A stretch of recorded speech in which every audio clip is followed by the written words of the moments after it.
Barry Weiss, the bearded, suspenders-clad pirate of Storage Wars, didn't vanish because of scandal or health drama. Here's the real story. 1. He chose to bow out, not get fired, after 4 seasons, 2010 to 2013. Barry decided the grind of 9-month production schedules, cross-country shoots, and back-to-back auctions was no longer for him. He told producers he wanted to spend more time on his own salvage and antiques business, rather than jetting around the country chasing storage lockers. Rather than nix his personality, Annie simply retooled the show around newer buyers and spun Barry off into his own series. 2. Buried Treasure was his next adventure. In 2014, Annie gave him a 4-episode spin-off called Buried Treasure. Instead of sifting through dusty units, Barry traveled the world: Havana, Venice, Nashville, digging through flea markets and forgotten estates for hidden gems. The format let him scratch his treasure hunter itch without the punishing pace of lockup-style filming. 3. He's back to what he loves: hunting and flipping. Today, Barry splits his time between Southern California and Florida, following leads on vintage pool tables, Coca-Cola memorabilia, Edison lamps, whatever catches his eye. He runs a small outfit that buys estate sale lots, liquidates collections, and ships outsized finds to private collectors or specialty dealers. He still pops up at antique shows and pop-up auctions, often live-streaming fun behind-the-scenes clips for loyal fans. 4. Why no return to Storage Wars? By 2014, the series producers were shifting to a younger, more competition-focused cast to chase rating spikes. Barry's laid-back, philosophical style no longer fit the new edit. He's never been banned or in legal trouble. He simply never signed on again. When Storage Wars started cutting back on travel requirements, the door was open, but Barry chose to keep charting his own course.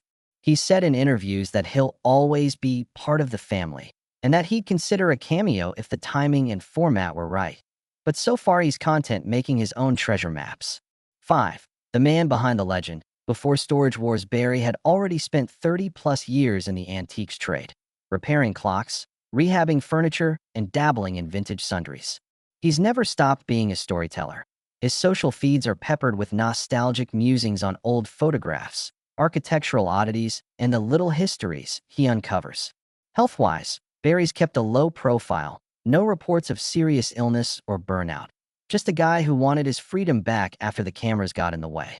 In short, Barry Weiss left Storage Wars on his own terms, parlayed that pirate charm into a globe-trotting spin-off, then quietly returned to his first love: hunting forgotten artifacts, flipping them for collectors, and sharing his dusty finds with anyone who still believes in the thrill of the hunt. After handing back his trademark paddles in 2013, Barry didn't disappear. He simply shifted gears from reality TV regular to full-time treasure hunter and raconteur. Here's the deeper story of what he's been up to since Storage Wars wrapped his chapter: Buried Treasure and beyond. In early 2014, Annie launched Buried Treasure, sending him on 4 globe-trotting escapades instead of dusty U.S. locker auctions. He hunted vintage harpsichords in Venice, Cuban art in Havana, and 50s diners in Nashville, curating a series that mirrored the laid-back curiosity fans loved. The show's relaxed 30-minute format let Barry linger over each antique's backstory without the cutthroat locker room drama, giving viewers a chance to see him practice what he preached: respect for each object's journey. Pop-up auctions and live streams. After Buried Treasure ended, Barry quietly opened his own pop-up auction events. He scouted estates, organized one-day sales in conversion warehouses, and live-streamed the chaos on Facebook and Instagram.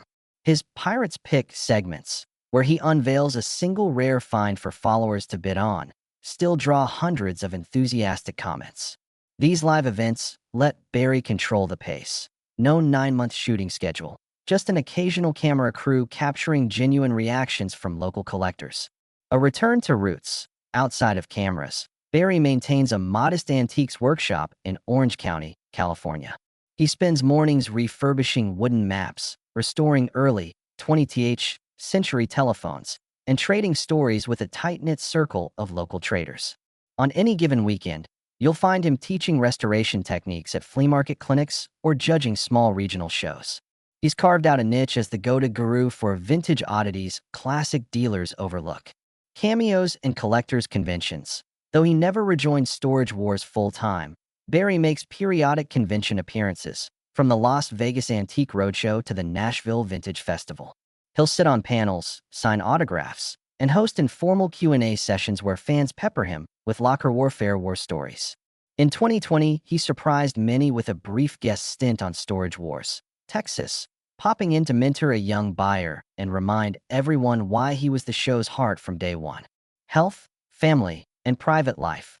Contrary to tabloid whispers, Barry's exit had nothing to do with a breakdown or scandal. The man's in excellent health and attributes his energy to daily beach walks and a strict no-stress policy. He's married, a low-profile union since 2009, and credits his partner with giving him the freedom to chase sunsets and storage lockers on his own terms. Though Barry keeps family life private, he's described weekend barbecues and garage sale outings as his ultimate recharge. In short, Barry Weiss never vanished. He reinvented himself. Freed from the confines of a competitive reality format, he's returned to the soul of his craft, discovering forgotten stories in dusty corners, sharing them on his own timetable, and reminding collectors and viewers that the real thrill lies in the hunt, not the heat of the auction clock. Beyond on-the-ground digs and pop-up auctions, Barry has expanded his treasure-hunting empire into the digital realm, blending old-school charm with modern platforms. Barry's Bazaar Online. In 2018, he quietly launched Barry's Bazaar, an e-commerce site showcasing hand-picked vintage curios and themed mystery boxes. Each month, Barry curates a limited edition lot, anything from mid-century kitchen gadgets to rare automotive signage, and ships it worldwide. Subscribers get first dibs plus a signed note from Barry explaining each piece's backstory. He maintains strict quality control. Every item is personally inspected and photographed in his workshop. Fans rave that the live-streamed unboxing videos feel almost as if Barry himself were guiding them through an auction hall. The Pirate's Log podcast, launching in 2019, Barry's weekly podcast, The Pirate's Log, mixes locker war stories with interviews of seasoned collectors, restoration experts, and antique show promoters. Episodes average 30 minutes, a perfect listen during a Sunday drive or a weekend refinishing project. He's featured guest spots by former Storage Wars co-stars, behind-the-scenes tales of logistic mishaps, and deep dives on niche markets. Think vintage advertising thermometers or pre-war pocket watches. The show has climbed into the top 50 in the arts and culture category on Apple Podcasts. YouTube channel and social shorts. Barry's YouTube channel boasts over 50,000 subscribers, where he uploads one-minute finds, bite-sized clips spotlighting one standout item, its history, and its current auction value. The format appeals to collectors and casual viewers alike, driving engagement through Q&A comment threads. During live streams, he fields questions on restoration hacks, how to remove rust from brass hinges, and market trends, why 80s neon signs are hot right now, reinforcing his reputation as a generous mentor to aspiring hobbyists. Influence and industry impact. Through these digital ventures, Barry has inspired a new generation of micro-entrepreneurs, people who start small online shops, live-stream estate sale tours, or launch niche interest podcasts. He's frequently invited to speak at digital commerce conferences and antique app community summits, sharing insights on blending authenticity with tech-savvy outreach. His success underscores a shift in the collectibles world. You don't need to be on reality TV to build a thriving antiques brand. Just passion, expertise, and the willingness to connect with an audience on your own terms. Barry's commitment goes beyond buying and selling. He's also given back to the antiques community in meaningful ways. In 2021, he partnered with the National Antique Dealers Association to launch the Pirates Scholarship, sponsoring 2 aspiring restorers each year to attend certification courses in furniture conservation and horology. Winners receive one-on-one mentorship from Barry himself, plus travel stipends to attend major shows like the Brimfield Antique Flea Market. He's also appeared as a guest curator for several regional museums' decorative arts exhibits, lending his eye to selection committees and helping write exhibit labels that tell each object's backstory in engaging, collector-friendly language.